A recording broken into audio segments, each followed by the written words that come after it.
Ini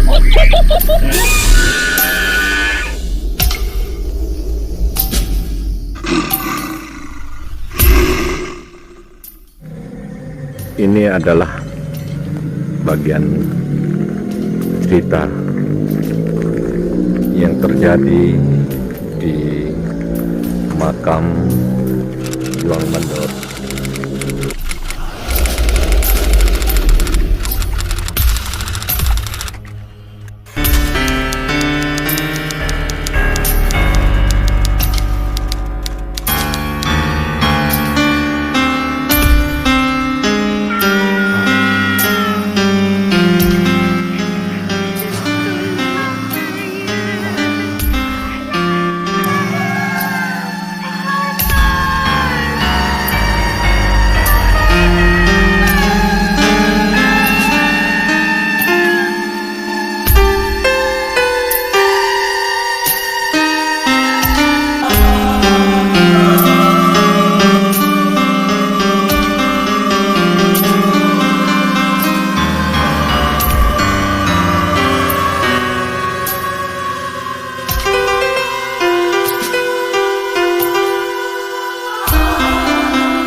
Alhamdulillah kita sudah sampai di makam Juang Mandor yang tepatnya di Kabupaten Landak.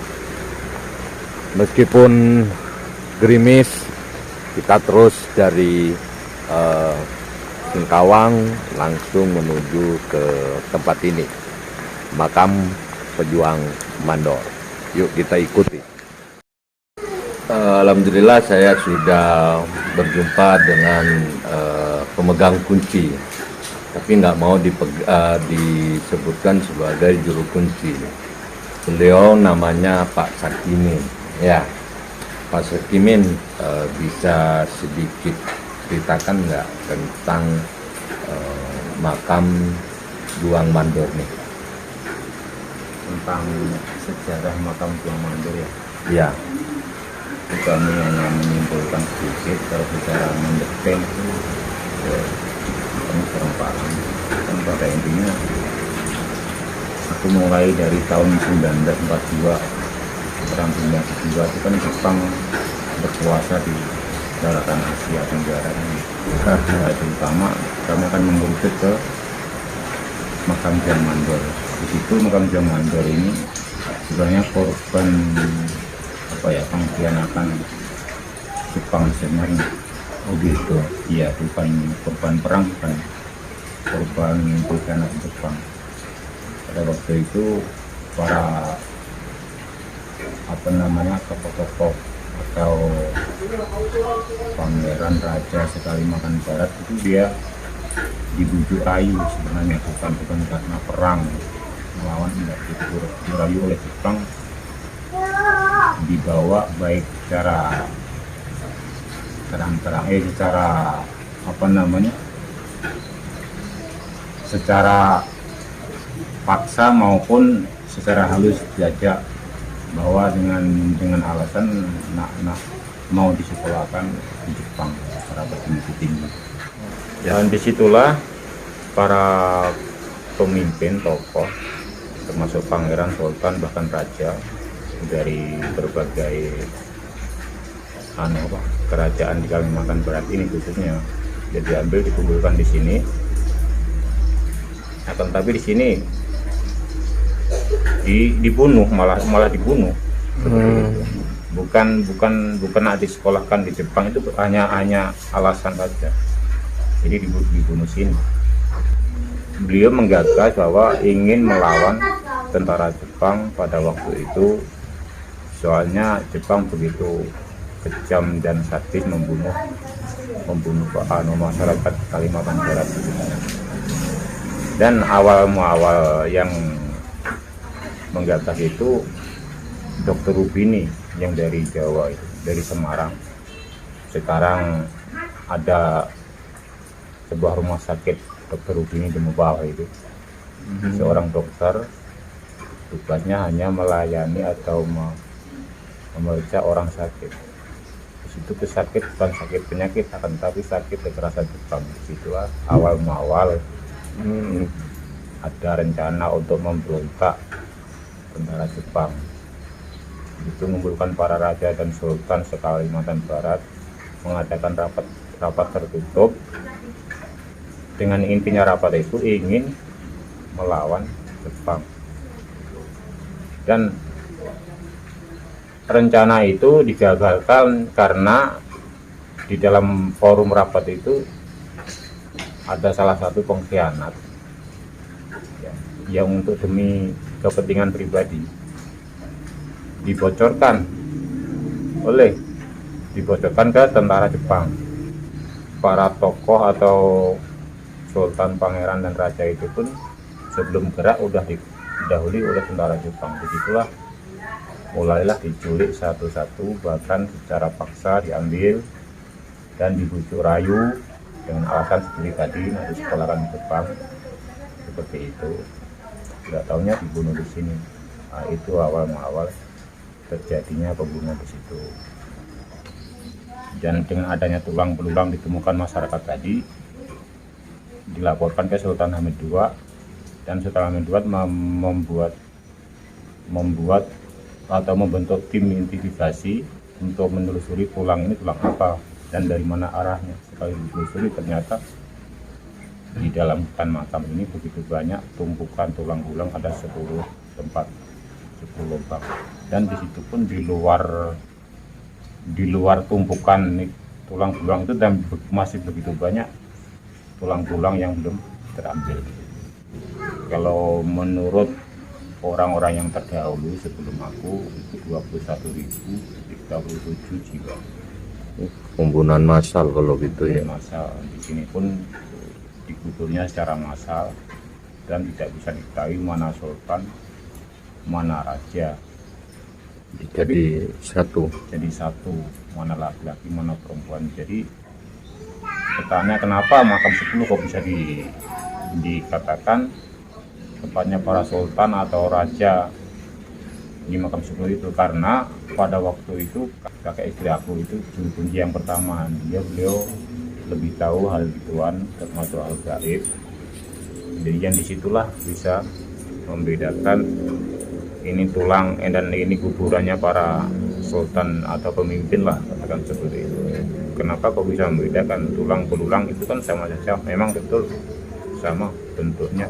Akan tapi di situ beliau dapat amanah atau dapat mimpi bahwa di sini banyak para pemimpin yang dibunuh di sini.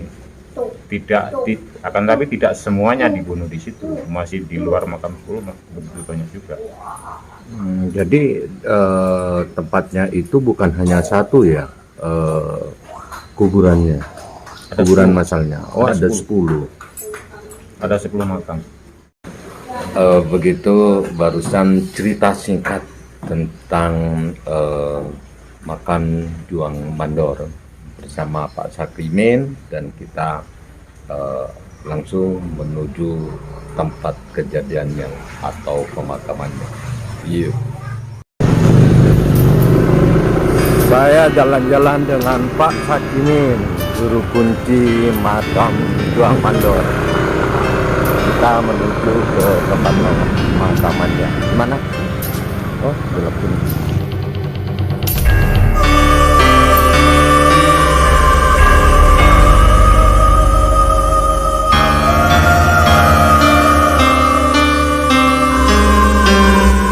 Ini masuk sini nih. Terus nggak ada rumah nih. Ini ada rumah. Kawasan makam. Kalau malam gelap dong sini. Gelap. Ini makam 1. Oh, sini makam 1.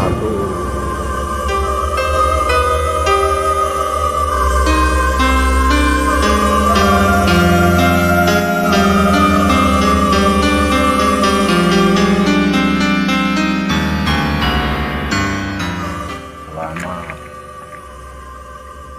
ditemukan tidak ada orang satupun yang bisa mengorekkan bahwa si A, si B, si C. Dan tapi para ahli waris itu semuanya mengarahnya ke sini semua. ahli waris yang keluarga yang masih ditemukan bercerita bahwa kakek kami atau bapak kami atau nenek kami jual utang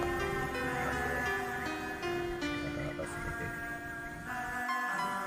Di belakang saya ini adalah makam satu, ya, makam satu, dan kita masuk kayaknya sudah ada yang menyapa. Mulai tadi di sebelah makam. Kita lanjut ke makam dua. Wah, Jarak makam satu dengan makam dua 200 meter. 200 meter.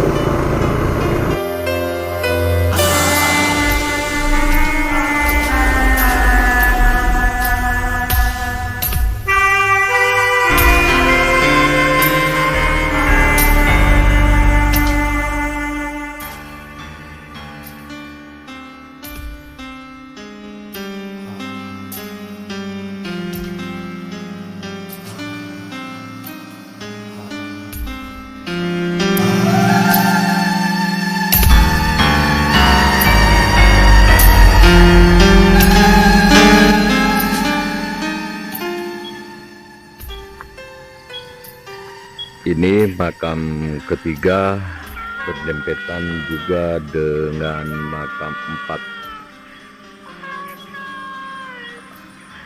Sini.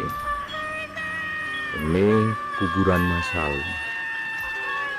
Makam ini adalah lubang yang bertumpuk-tumpuk. Di sini jarak antara makam ketiga dan keempat sangat berdekatan, Bang, ya. Dan saya begitu rasakan ketika mau masuk di makam ini, mungkin ini yang lebih banyak. Sementara ini mau masuk ke makam 3 dan 4 ini auranya lebih sangat dahsyat.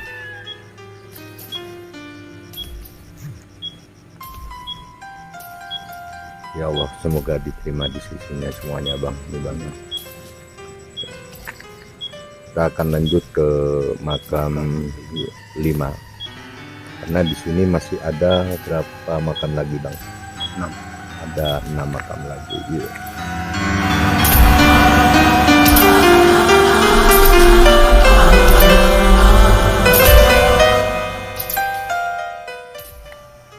Kita sampai di makam kelima nih. Makam kelima ini adalah makam begitu panjang, lebih kurang 25 meter ya, Bang, ya, panjangnya. Oh, 20-an, lebih kurang 20 meteran gitu. Di sini begitu banyak.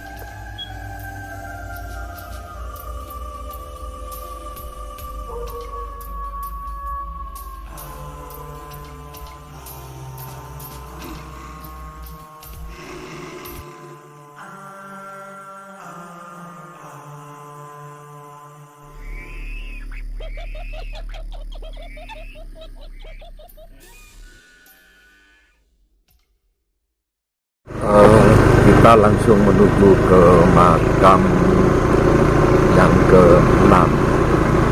Ini semakin jauh, semakin dalam, karena tidak ada rumah satupun. Memang karena ini area pemakaman.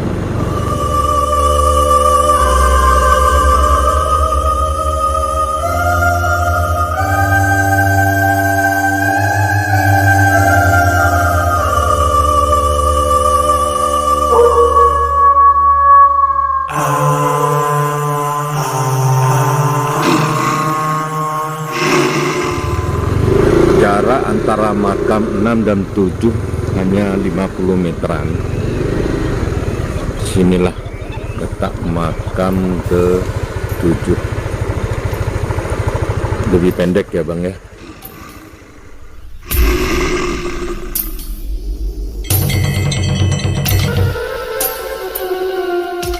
Sebelum ke-8 ke tempat pemancingan. Itu maksudnya pemancingan sebelum korban dibunuh massal.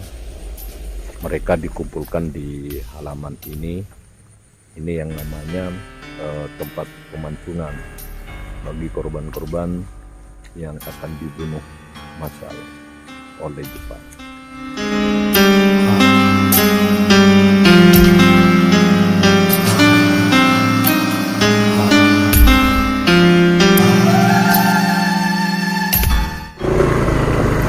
Disitulah barusan tempat pengumpulan massa sebelum dibunuh.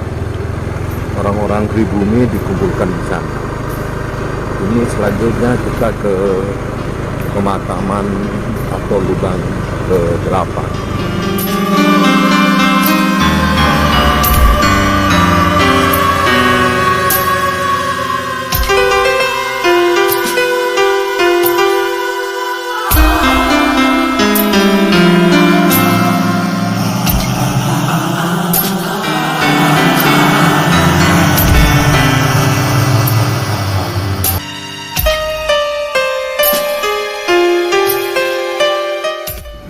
Ini adalah makam ke-9.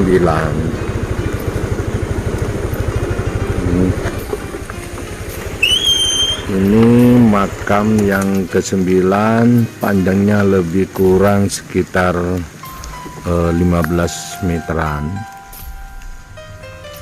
Ini tetap masih juga di tengah, di dalam hutan. Makam 9 ini orang pribumi masih bang, orang pribumi semua.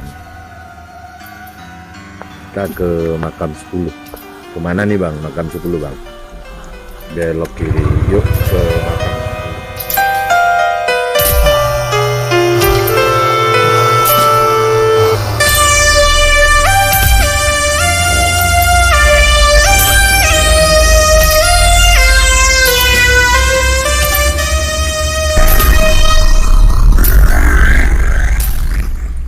Ini adalah makam ke-10,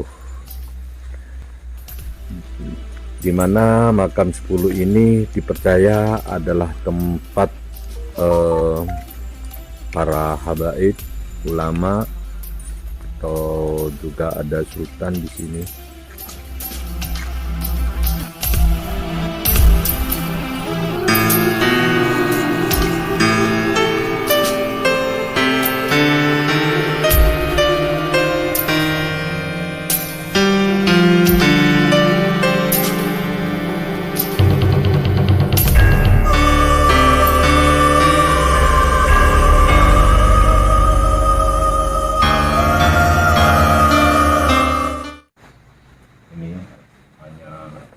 Kota untuk tempat bunga orang nanti di orang Syara tanggal 28 Juni. Ini tiap tahun diperingati Hari Kampung Daerah. Jadi tiap tanggal 28 Juni. Insya Allah semoga bisa hadir di sini.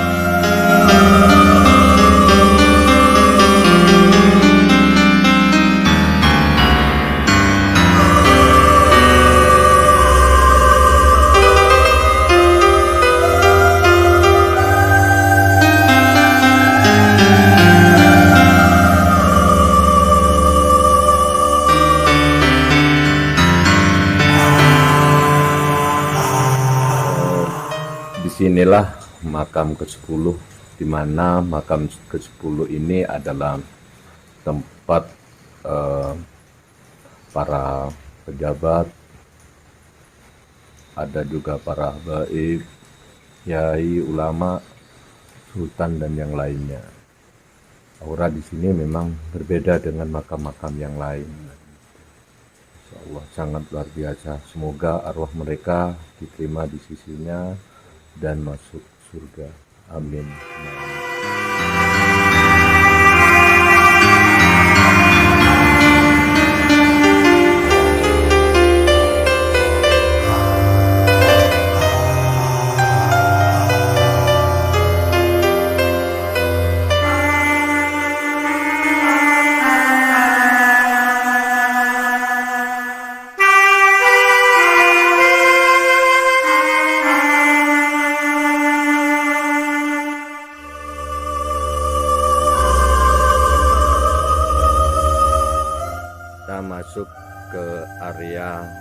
monumen makam Juang Mandor.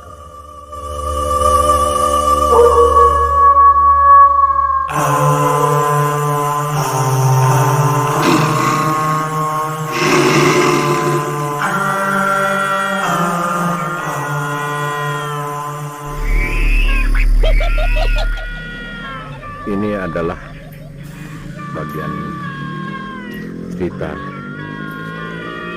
yang terjadi di makam Juang Mandor.